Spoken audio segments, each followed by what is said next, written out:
day, sir.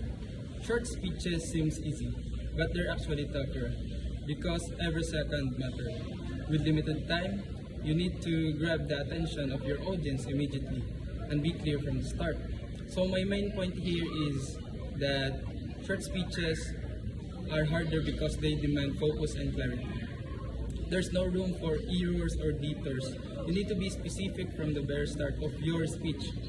But this challenge not just give us a challenges, but also it molds us to be a good speaker or a good communicator.